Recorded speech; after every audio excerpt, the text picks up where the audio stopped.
Hello student, देखिएगा BSc BEd और BSc first year. यहाँ जो मैं आपको टॉपिक जो बता रहा था पिछली वीडियोस में एलिप्स में। तो इस एलिप्स की ही टॉपिक में यानी एक्सरसाइज हमारे पास में वही है, इसी के अंदर एलिप्स में है ना। एक्सरसाइज 1A में कुछ ऐसे क्वेश्चन हैं जो कि बताना चाहिए आपको चाहता हूँ, आप उन्हें देखना ध्यानपूर्वक कि ये बताए कि अगर उस दीर्घवृत्त का समीकरण बताओ जिसमें कि कुछ चीजें दी हों। जैसे कि एक क्वेश्चन है, उस दीर्घवृत्त का समीकरण ज्ञात करो। क्या कि जिसकी नाभि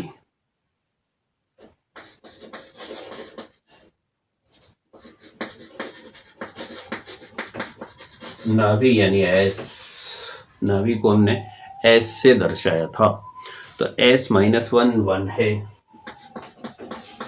नियता डायरेक्ट्रिक्स का समीकरण ये आपको दे रखा है कितना, x - y + 4, x - y + 4 बराबर 0। तथा तीसरी चीज इसमें आपको दी है उत्केंद्रीयता। यहां पे लिख लेता हूं, उत्केंद्रीयता E बराबर, E का मान है 1/√2 है। ठीक है, तो अब आपसे पूछा था इसने दीर्घवृत्त का समीकरण बताओ। ठीक है ना, नाभि दे दी, नियता दे दी, उत्केंद्रीयता दे दी। सॉल्यूशन में एक चीज पढ़ते हैं कि दीर्घवृत्त का समीकरण निकालने का सूत्र क्या होता है। दीर्घवृत्त का समीकरण अगर निकालना है तो जो प्रतिबंध होता है परिभाषा के अनुसार SP बराबर EPM। क्या होता है? SP बराबर EPM। यानी अगर हम डायग्राम बनाएं तो ये इस प्रकार का होता है। यहाँ पर ये मूल अक्ष हो गए, O बिंदु है, ये S बिंदु है, ये नियता हो गई। ठीक है, ये P बिंदु हो गया, P से इस पर डाला गया लंब ये M हो गया। तो SP EPM के बराबर होती है, ये लंब है यहाँ पर। तो SP दो बिंदुओं के बीच की दूरी हो गई। तो P के कोऑर्डिनेट क्या मानेंगे? S बराबर तो आपको दे रखा है -1 1। P आपको मानना पड़ेगा परिधि पर स्थित बिंदु x, y। ठीक है, और P से नियता, ये वाली नियता है हमारी, है ना, तो ये हमारी नियता है, तो इस पर लंब डाला है। तो यहाँ पर प्रश्न के अनुसार देखो SP का मतलब दो बिंदुओं के बीच की दूरी हो गई, तो ये कहलाएगा x + 1 का वर्ग और y - 1 का वर्ग और ऊपर से वर्गमूल बराबर E का मान दे रखा है इसने 1/√2। PM, P से नियता पर लंब है ना, इस बिंदु से इस पर लंब, तो ये कहलाएगा x - y + 4 बटे √1² और -1²। ये लंब होता है। किसी बिंदु से किसी रेखा पर लंब डालना ये आप लोग जानते होंगे, है ना। नहीं भी जानते हो तो बता देता हूँ कि जैसे कि एक रेखा है, इसका समीकरण है AX + BY + C बराबर 0। ठीक है, अब कोई बिंदु P यहाँ मौजूद है जिसके कोऑर्डिनेट अगर मान लो कि x1, y1 है, तो ये अगर लंब डालेंगे तो PM बराबर अगर निकालना हो ना, तो ये लिखा जाता है x और y की जगह पर x1 y1 यानी AX1 BY1 + C बटे √ में A² + B²। तो A² + B² हो जाएगा ये, यानी गुणांकों के वर्गों का योग नीचे आ जाता है। तो ये फॉर्मूला मैंने यहाँ लगा दिया। अब ये देखता हूँ कि ये संख्या लिख ली गई, x² + 2x + 1 + y² - 2y + 1 बराबर 1/√2। इस संख्या को लिखो x - y + 4 बटे √ में ये 1 का वर्ग 1 और -1 का वर्ग भी 1, तो कुल मिलाकर ये 2 हो गया। दोनों पक्ष का ऐसा करिएगा वर्ग करने पर, यहाँ लिखेंगे वर्ग करने पर, तो ये भी वर्गमूल हट जाएगा, ये भी हट जाएगा, ये भी हट जाएगा, इसके ऊपर वर्ग आ जाएगा। तो यहाँ पर क्या लिखा जाएगा, ये रूट में 4 हो गया, अंडर रूट में है ना, तो 4 लिख लेंगे इसको बाद में।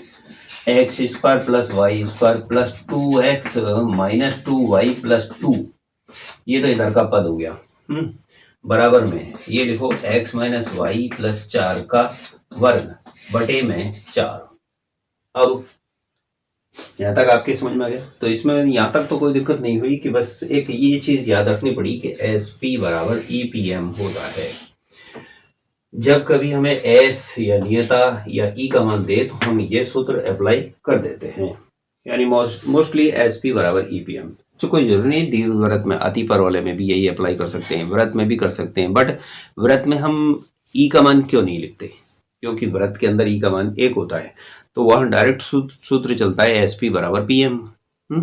तो यहाँ पर क्या होगा कि एस पी बराबर ई पी एम है, तो ई की वैल्यू रखनी पड़ेगी। यहाँ ई का मान 1 से कम होगा, जबकि अतिपर वाले में ई का मान 1 से अधिक होगा। व्रत में ई का मान 1 होता है, ठीक है ना।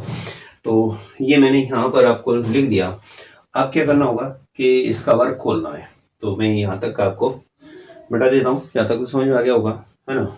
नेक्स्ट देखिएगा।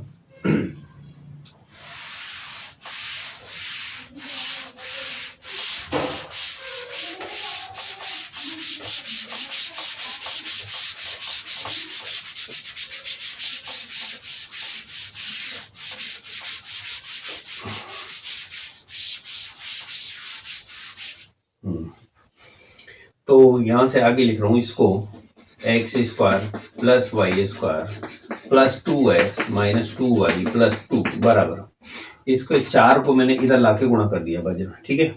इधर ये केवल संख्या वर्ग होगी, x square plus y square plus 16, a plus b plus c का वर्ग खोलते हैं ना, तो a square plus b square plus c square plus 2ab plus 2bc plus 2ac, ये नियम लगता है।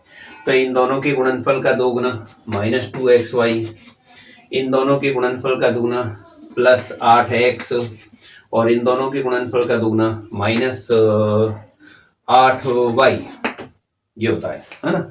a plus b plus c का वर्ग आता होगा, वैसे तो आता होगा, मैं फिर भी बता देता हूँ। a plus b plus c का वर्ग कैसे खोलते हैं, a square plus b square plus c square, तीनों तो संख्याएं वर्ग में हो जाती हैं। फिर उसके बाद तीनों ही संख्याएं आपस में एक एक दो दो की गुणा में दोगुना, वो भी ए प्लस बी के होल स्क्वायर के नियम के अनुसार 2ab 2bc और 2ac। अब ये हम आगे पीछे कैसे भी लिख सकते हो, उसमें कोई दिक्कत नहीं है, बस ये याद रखना पड़ेगा। हाँ, जो चिन्ह है वो उसी के अनुसार गुणा हो जाएगा, अगर माइनस साथ में है तो माइनस गुणा हो जाएगा, नहीं है तो नहीं होगा। तो ये मैंने यहां लिख दिया, 4 से इसे गुणा कर देता हूं। तो गुणा करने पर क्या होगा, ये लिखा जाएगा 4x square 4y square 8x 8y 8 बराबर।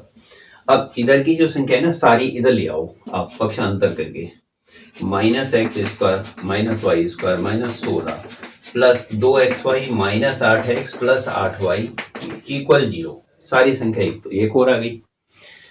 इसमें संख्याएं अब आपको जमानी है। कैसे जमानी है, पहले एक्स स्क्वायर की देख लो, ये देखो इन दोनों में से क्या बचेगा, 4 में से एक एक्स स्क्वायर, ये एक माना जाएगा, तो यहाँ बच जाएगा 3x स्क्वायर। इसी प्रकार वाई स्क्वायर में से, तो ये भी बच गया 3y स्क्वायर। फिर उसके बाद में प्लस में ये 2xy लिख लो आप, 8x प्लस का है और ये 8x माइनस का, ये कट गया है ना, 8x यहाँ पर कट गया। क्या 8y भी कट रहा है इस जगह पर, माइनस 8y है यहाँ पर, उधर प्लस 8y है, ये भी कट गया हमारा, ठीक है। अच्छा, फिर 16 और 8 इसमें से बचा माइनस में 8 बराबर 0। तो ये इस तरह से ये संख्या बचती है, जो कि इसके दीर्घवृत्त का एक समीकरण कहलाती है। आंसर में आप टैली करके देख सकते हो कि भाई आंसर क्या आया है, ठीक है ना। तो इस तरह से हम इन प्रश्नों को सरल भी कर सकते हैं और इनके आंसर भी निकाल सकते हैं। 1 मिनट के लिए देखता हूँ।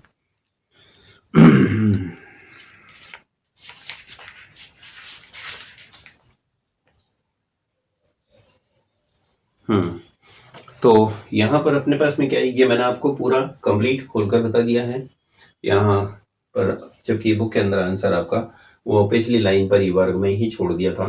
तो आप शॉर्ट में जहाँ तक निकाल सको ना वहाँ तक आपको निकाल लेना चाहिए। ये आपने यहाँ तक निकाल लिया। ओके, यहाँ तक कोई समस्या हो तो आप फिर भी पूछ सकते हैं। नेक्स्ट एक क्वेश्चन मैं आपसे ये पूछना चाहूँगा कि जैसे कि अगर मान लो कि हमारे पास में कोई दीर्घवृत्त का समीकरण पूछता है ना, और उसमें कोई प्रतिबंध वगैरह दे रखा हो या कोई चीज़ किसी में पूछी जाए, नाभि और उत्केंद्रिता दे दी गई हो, तो उस कंडीशन में मान लो उत्केंद्रिता नहीं दे रखी है, आप कैसे निकालेंगे? तो वहाँ आपको केवल नाभि से ये पहचान करनी होगी कि नाभि किस अक्ष पर बन रही है, पहली बात तो। दूसरा, नाभि के कोऑर्डिनेट क्या हैं?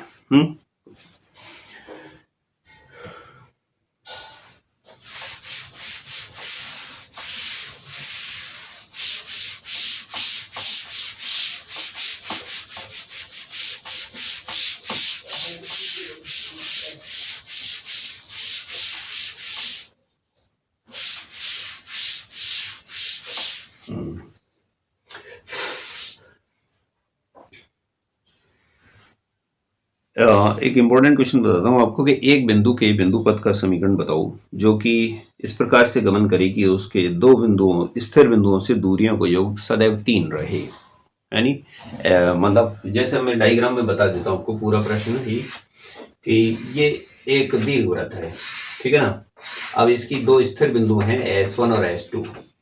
इन दोनों से एक बिंदु P है, उसकी जो दूरियां है ना, दूरियों का योग ये कराए कि दो स्थिर बिंदुओं से दूरियों का योग सदैव 3 रहे। अब चाहे ये P बिंदु कहीं भी लगा दो आप, P है, मान लो कि यहाँ से देखना चाहें तो भी दूरी वही आएगी P Q, R से देखना चाहूँगा तब भी वही आएगी, तो ये दूरियां बराबर रहती हैं। यानी क्वेश्चन के अकॉर्डिंग है हमारे पास में कि SP प्लस S1P और S2P ये सदैव 3 है। कोई जरूरी नहीं है यही हो, आप S1Q प्लस S2Q ये भी 3 है, S1R प्लस S2R ये भी 3 है। यानी मैंने आपको एक डेफिनेशन बताई थी कि दीर्घवृत्त में ऐसे बिंदुओं का बिंदु पथ जिसकी दो स्थिर बिंदुओं से दूरियों का योग सदैव समान रहे, तो उसे हम कहते हैं दीर्घवृत्त। तो यहाँ पर यह हमसे कह रहा है कि दूरियां समान हैं, मतलब दूरियों का योग सदैव 3 है, तो हमने 3 लिख लिया। लेकिन कोऑर्डिनेट क्या है S1 और S2 के, तो ये इसके अकॉर्डिंग है। अब S1 तो दिया है 1,0, जबकि S2 दे रखा है इसने -1,0, ठीक है, क्योंकि S1 है ये आपका पॉजिटिव एक्स पर, ये नेगेटिव एक्स पर मौजूद है। अब साथ में इसका दीर्घवृत्त का समीकरण तो आपको ज्ञात कर लेना है कौन सा बिंदु पथ होगा। तो कैसे निकालें, देखो मैं आपसे पूछूं S1 S2 है ना, ये दोनों हैं। एक चीज समझना इसमें कि S1 S2 की जो दूरी है ये मैंने आपको ये समझाई थी कि S1 S2, अगर मैं S1 S2 से ही बताऊं तो मेरे पास में ये मालूम होगा कि S1 जो कोऑर्डिनेट होता है वो होता है S1 होता है AE, 0 है ना, और S2 होता है -AE, 0। अब अगर इन दोनों बिंदुओं के बीच की दूरी S1 S2 देखेंगे तो वो निकलेगी इन दो बिंदुओं के बीच की दूरी, यानी इसमें से इसको घटाऊं AE प्लस AE का वर्ग और 0 - 0 का वर्ग, तो डेफिनेट है कि ये हो गया 2AE का वर्ग, यानी वर्ग और वर्गमूल दोनों हटा देते हैं तो 2AE आता है। कौन? S1 S2 2AE आया।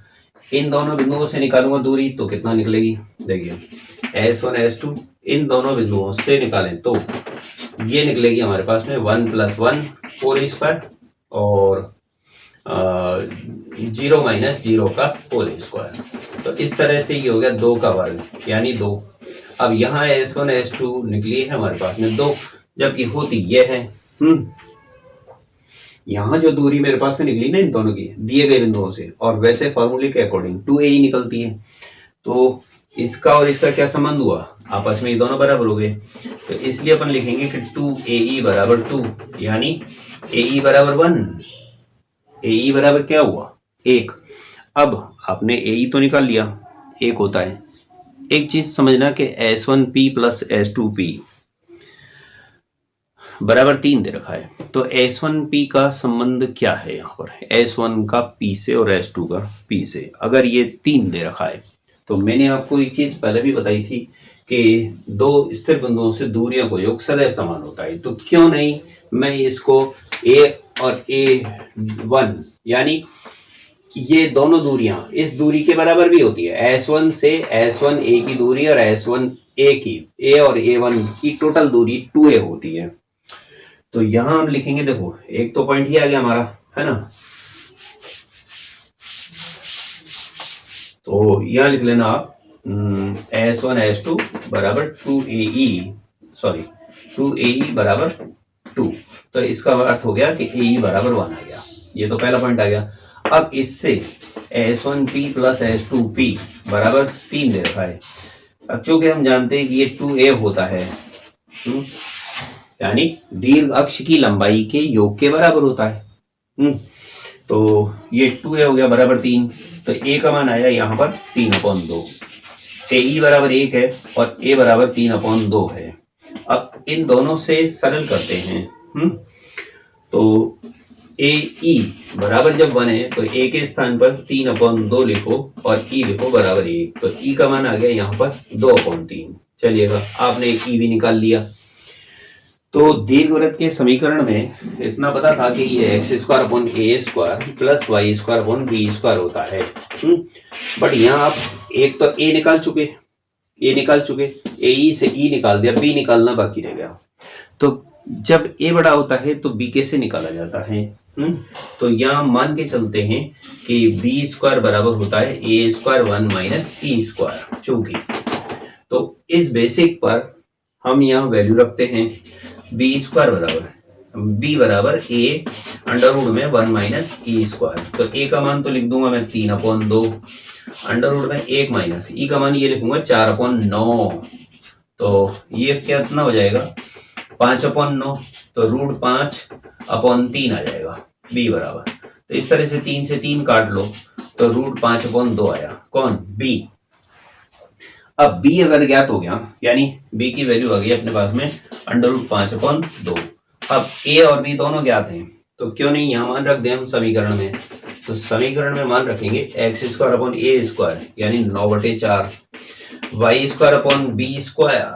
B का मान अगर ये है तो B² बराबर कितना होता है, A बराबर अगर इतना है तो A² हो जाएगा 9/4, B अगर इतना है तो B² हो जाएगा 5/4, तो यहाँ लिखना 5/4 बराबर 1, 4 को ऊपर ले आओ तो 4x²/9 और 4y²/5 बराबर 1।